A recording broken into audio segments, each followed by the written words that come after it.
오늘 말씀은 홍해의 기적이 한참 지난 뒤에 있었던 일을 기록한 것으로 보입니다.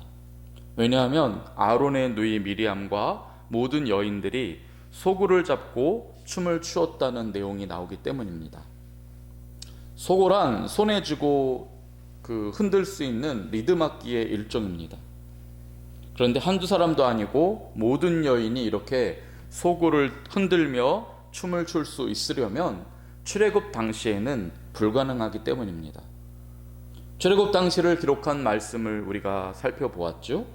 이스라엘 자손들은 갑자기 애굽을 떠나게 되었습니다. 그래서 빵에 누룩을 넣어 부풀릴 시간도 없었습니다. 누룩 없는 빵을 가지고 나왔고 그나마 그 빵은 하루 먹을 만큼도 되지 않았습니다. 맨몸으로 애굽을 나오게 된 것입니다. 물론 주님의 은혜로 이스라엘 백성들은 애굽 사람들의 호의를 받고 은근 보화를 가지고 나오기는 했습니다. 하지만 그들이 들고 나온 물건 중에 소고가 있었다는 말은 찾아볼 수가 없습니다. 소고는 짐승의 가죽과 또 단단한 나무와 끈으로 만드는 악기입니다. 그렇기 때문에 본문에 나오는 것처럼 모든 이스라엘 여성들이 이 소고를 들고 춤출 만큼의 소고가 있으려면 이것은 출애굽이 한참 지난 뒤에 일어난 일이라는 것을 알 수 있습니다. 그렇기 때문에 본문에 나오는 이 아론의 누이 미리암도 모세의 누나가 아니라 동생이었을 것으로 추측이 됩니다. 성경을 보시면 모세가 갓 태어났을 때 석 달 뒤에 이 나일강에 던져지지 않습니까? 그 곁에서 지켜보던 누이가 있었습니다. 그건 당연히 모세의 누나였겠지요. 그래서 오늘 본문에 나오는 미리암도 그 당시에 그 누나라고 언뜻 생각할 수도 있지만은 저는 좀 다르게 봅니다. 만약 그랬다면 처음부터 미리암이라는 이름이 나왔을 것입니다. 오늘 본문을 보면 이 미리암은 여인들과 소고를 들고 춤을 추면서 그 가쁜 호흡 속에서 찬양까지 불렀다고 되어 있습니다. 만약 모세의 누나였다면 80을 훌쩍 넘긴 나이입니다. 물론 안 그럴 수도 있겠지만은 그 나이에 춤과 노래까지 했다는 것은 좀 무리일 수 있습니다. 무엇보다도 그 나이에 그렇게 춤추고 노래하는 모습도 그다지 어울린다고 보기는 힘듭니다. 우리가 천국 가보면 희미하게 보는 것들을 다 분명하게 알게 되고 보게 될 것이기 때문에 그때 가면 정확하게 누나인지 동생인지 알 수 있겠지요. 아무튼 제 짐작으로는 이 미리암은 모세와 아론의 동생으로서 아마 그들보다는 훨씬 젊었을 것이라고 추측이 됩니다.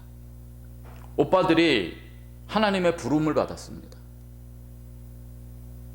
원래는 그들도 동일하게 절망 가운데서 헤매던 사람이었고 별 볼 일 없는 사람들이었습니다. 하지만 모세와 아론이 하나님의 부름을 받은 뒤에는 얼마나 당당하고 담대하게 하나님의 일들을 이루었는지 모릅니다. 성령의 충만함을 통해서 하나님께서 이루시는 기적의 중심에 서서 놀라운 삶을 살았습니다. 그렇게 성령의 사람이 되어가는 모습을 그 누이도 지켜보고 그 은혜를 받고 변화된 것입니다. 나도 저 오빠들처럼 놀라운 인생을 살고 싶다 하는 소망이 생기게 되었고 결국 그 소망은 기도가 되고 그리하여 미리암도 하나님이 쓰시는 거룩하고 위대한 삶을 살게 되었다고 볼 수 있는 것입니다. 이러한 예를 우리는 신약 성경에 예수님의 육신의 동생들에게서도 찾아볼 수 있습니다. 예수님의 육신의 동생들은 하나님이시는 예수님이 아니라 이 요셉과 마리아의 육신을 타고난 자들이었기 때문에 죄악 가운데 태어난 사람으로서 절망의 바다를 헤매던 사람들이었습니다. 그렇기 때문에 처음에 예수님의 동생들은 예수님을 전혀 이해하지 못했습니다. 미친 사람 취급했습니다. 예수님이 유명해지자 그렇게 유명할 거라면 이 가난한 동네에서 그 일을 하지 말고 본격적으로 많은 사람들이 있는 곳, 유명해질 수 있는 곳에 가서 그 사역을 하라고 아주 인간적인, 계산적인 그런 말을 꺼내기도 했습니다. 하지만 그들은 성령에 충만한 하나님이신 예수님께서 하시는 일들을 곁에서 지켜볼 수 있었습니다. 그 일이 얼마나 놀라운 일인지를 그들도 점점 깨닫게 됩니다.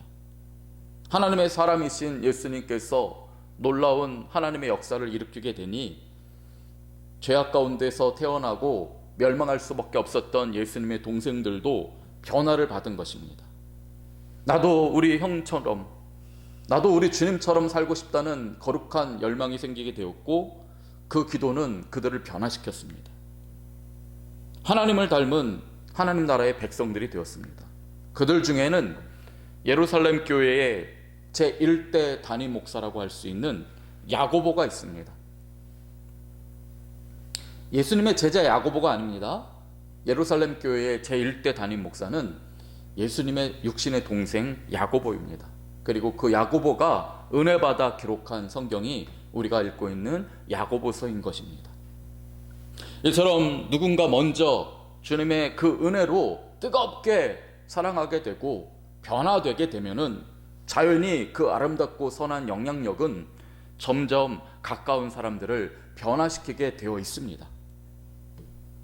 저는 이와 같은 일들을 우리가 함께 꿈꾸기를 바랍니다. 우리가 날마다 하나님을 뜨겁게 사랑하며 조금씩 주님의 은혜 가운데 우리의 삶이 변화되게 되면 결국에 누룩이 온 빵을 부풀리게 되는 것처럼 악한 영향력이 아니라 선한 영향력으로 우리의 사랑하는 사람들도 변화되게 될 것입니다. 그들도 주님을 소망하게 될 것이고, 오히려 그들이 더 우리를 이끌어가는 하나님 나라의 귀중한 일꾼이 될 수도 있는 것입니다. 오늘 본문은 미리암을 선지자라고 소개하고 있습니다. 모세와 아론의 선한 영향력으로 미리암은 그저 구원받는 백성에서 그친 것이 아니라 사람들을 영적으로 이끌어가는 선지자까지 되었다는 것입니다. 이 놀라운 역사가 우리의 삶에도 일어나기를 기도합니다. 우리가 주님의 은혜로 날마다 뜨거운 감격을 경험하면, 그리고 주님의 사랑으로 진정한 마음으로 우리의 사랑하는 사람들을 섬기다 보면, 우리의 사랑하는 사람들은 어느 순간 자신도 모르게 믿음을 갖게 되고 주님의 백성이 될 것이고, 그들 중에는 우리를 이끄는 교회의 중직자도 될 수 있고 목회자가 될 수도 있을 것이고, 하나님 나라를 위해 우리보다 더 크게 쓰임받는 자들이 분명히 나오게 될 줄을 믿습니다. 미리암은 모세와 아론을 통해서 그런 사람이 된 것입니다. 특별히 선지자는 어떤 역할을 감당하는 사람입니까? 그는 오늘날 말씀을 전하는 설교자와 같은 역할을 하는 사람이라고 할 수 있습니다. 설교자나 선지자는 과거에 있었던 하나님의 놀라운 역사를 오늘을 살아가는 성도들에게 끊임없이 되돌려 기억하게 하는 사람입니다. 반복해서 들려주는 사람이 선지자나 또 설교자입니다. 그리고 선지자나 설교자는 주님이 말씀을 통해서 약속하신 미래에 있을 그 놀라운 기적들, 그 놀라운 은혜들을 끊임없이 오늘을 살아가는 성도들에게 다시 한번 들려주는 사람이기도 합니다. 그러므로 현재의 삶을 이기고 미래에 대한 소망을 품도록 하고, 오늘을 살아가는 성도들이 자신의 삶의 자리에서 하나님의 역사를 일으킬 수 있도록 영적인 자극을 주는 사람, 그 사람이 선지자고 또 설교자라고 할 수 있습니다. 이 역할은 그저 전문성을 가졌다고 되는 일이 아닙니다. 풀타임 사역을 한다고 해서 되는 일이 아닙니다. 성령 충만할 때, 정말 사명을 받았고 이를 위해서 헌신할 때 일어나는 기적의 역사인 것입니다. 미리암은 여선지자라고 되어 있습니다. 그 말은 미리암이 풀타임 사역으로 직업적으로 일을 하지 않았다는 것을 암시하는 말입니다. 그는 평신도 사역자였습니다. 평상시에는 그의 가정을 섬기고 자신의 일이 있었겠지요. 하지만 동시에 그는 평신도 사역자로서 하나님을 찬양하는 그러한 모습으로 이 선지자의 사명을 감당했다는 것을 알 수가 있습니다. 과거에 놀라운 홍해 사건이 있었습니다. 그 사건을 오늘 살아가는 사람들에게 전하기 위해서 미리암은 찬양을 지었습니다. 거기에 맞는 춤을 만들었습니다. 거룩한 찬양과 춤으로 여성들을 그렇게 훈련시켜서 오늘 미리암은 오늘을 살아가는 그 당시의 시대에 그 홍해의 놀라운 기적을 다시 기억나도록 하게 하는 것입니다. 아마 그 당시는 이스라엘에게 또 다른 어려운 문제가 있었을 것입니다. 하나님의 은혜가 없으면 도저히 해결할 수 없는 문제가 있었을 때에 미리암과 여인들은 지난날 그 놀라운 기적의 역사를 다시 기억나게 함으로써 이스라엘 백성들로 하여금 믿음으로 일어나게 했던 것입니다.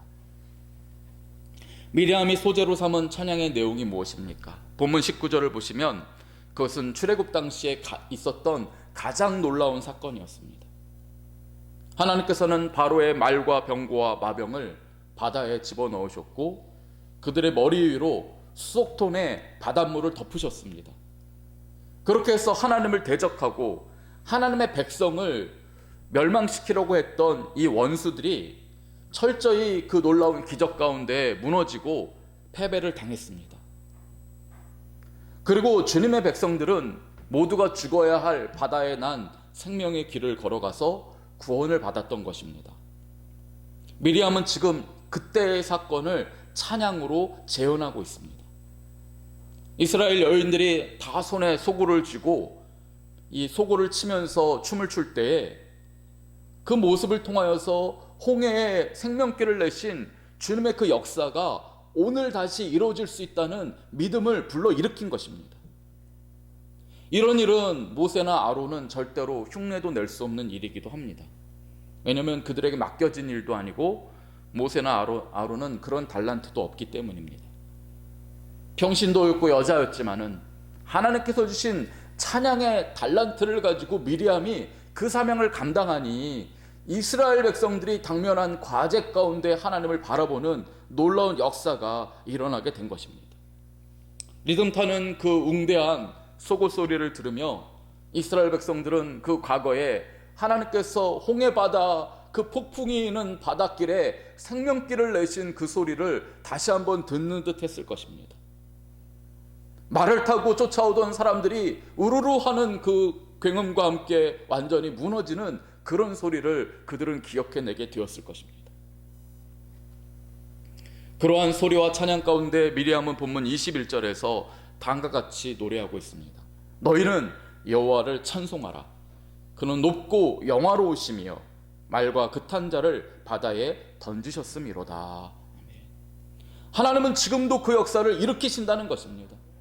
아무리 어려운 일이 있을지라도 그 하나님을 찬송함으로 다시 기억해내자는 것입니다. 그 옛날 애굽이 쫓아왔을 때 앞에서는 바다요 뒤에서는 칼 들고 쫓아오는 그들이 있었지만 하나님께서는 사랑하는 당신의 백성들에게 생명길을 내어주셨고 원수들을 바다에 빠뜨리지 않았냐는 것입니다. 그러므로 오늘의 문제를 주님께 내어놓고 승리하자 미리암과 여인들은 그렇게 찬양했습니다. 사무엘상 10장을 보시면 당시에 이스라엘 백성들에게는 거대한 문제가 있었다는 것을 알 수 있습니다. 그 당시의 왕은 이스라엘의 초대 왕 사울이었습니다. 그런데 이 사울 앞에 커다란 적이 등장합니다. 그들은 바로 블레셋 군대였습니다.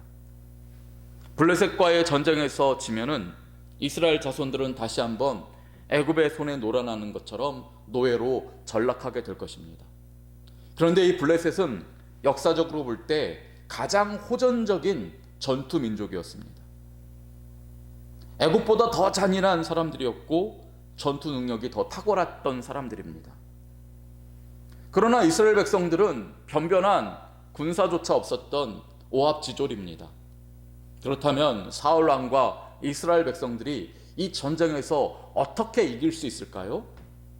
사무엘 선지자는 사울 왕에게 하나님께서 주신 다음과 같은 방법을 제시합니다. 그 말씀이 사무엘상 10장 5절 이하에 나와 있는데요, 이렇게 기록되어 있습니다.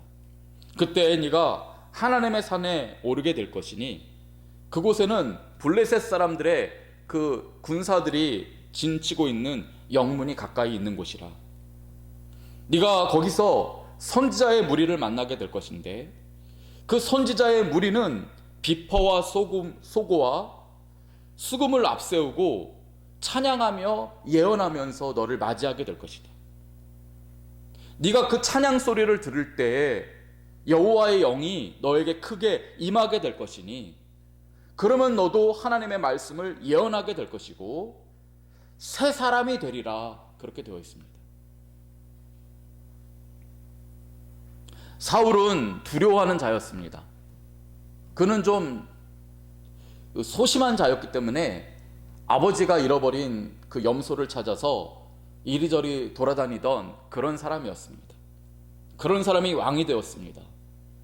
그런 사람이 블레셋이라고 하는 엄청난 문제를 만났습니다. 자기 힘으로는 도저히 해결할 수 없는 문제를 만난 것입니다. 그런데 어떤 일이 일어나게 될 것이라고요? 선지자가 하나님을 찬양하고 그 찬양 소리를 듣는 순간 여호와의 영이 사울에게 임할 것이라는 것입니다. 그러면 네가 새 사람이 될 것이라는 것입니다. 그렇게 놀라운 새 사람으로 변화되거든 너는 그 기회를 따라 행하라고 성경은 말씀합니다. 싸우라는 것입니다. 그때 하나님이 너와 함께 하시느니라. 사무엘상 10장 7절은 말씀하고 있습니다. 성도 여러분, 이것이 비결입니다. 오늘 이 어려운 세상을 살아가는 우리에게는 여러 가지 당면한 문제들이 있습니다. 하지만 이 문제 앞에서 우리는 여전히 연약하고 지혜가 없고 부족합니다. 그런 우리가 어떻게 이 문제를 해결하고 어떻게 하나님의 놀라운 승리를 이끌어내며 하나님께 영광을 돌릴 수 있겠습니까? 그것은 하나님을 찬양하는 일인 줄을 믿습니다. 하나님을 찬양하고 주님의 그 놀라운 은혜를 다시 기억하는 것입니다. 어제의 홍해바다의 원수를 빠뜨린 주님께서 오늘 우리의 문제들을 저 바다로 던지실 것입니다. 우리가 주님을 기억하고 찬양하고 기도하는 가운데 성령이 우리에게 충만하게 임하심으로 우리가 새 사람이 되면 기적이 자연히 따라오게 될 줄을 믿습니다. 오늘 미리암의 찬양과 같이 주님을 찬양하시기 바랍니다. 오늘 미리암이 기억한 하나님이 오늘 우리와 함께 하시는 하나님인 것을 기도 가운데 확신하시기 바랍니다. 그리하여 성령 충만한 새 사람이 되시고 우리의 모든 문제들이 봄눈 녹처럼 사라지고 또 우리를 통하여 많은 사람들이 주께로 돌아오는 기적의 하루가 되시기를 주님의 이름으로 축원드립니다. 아멘. 기도하겠습니다. 하나님 감사합니다. 미리암과 여인들이 찬양함으로 다시 한번 하나님의 놀라운 은혜를 기억해내게 된 것처럼 오늘 우리들이 주님을 찬양하고 주님을 기억해내는 이 새벽 되게 하여 주옵소서. 우리의 당면한 문제들과 연약함을 묵상하지 않게 하시고 주님의 위대하심과 우리를 사랑하심을, 주님의 그 크신 은혜를 다시 한번 붙드는 이 새벽 되게 하여 주옵소서. 그리하여 죄악에 물들어 있고 연약해서 두려우는 옛사람이 아니라 주님의 능력으로 새 사람을 힘입게 하여 주시고 하나님의 백성답게 오늘 하루를 주님께 영광으로 채우게 하여 주옵소서. 감사드리며 예수님 이름으로 기도드립니다. 아멘.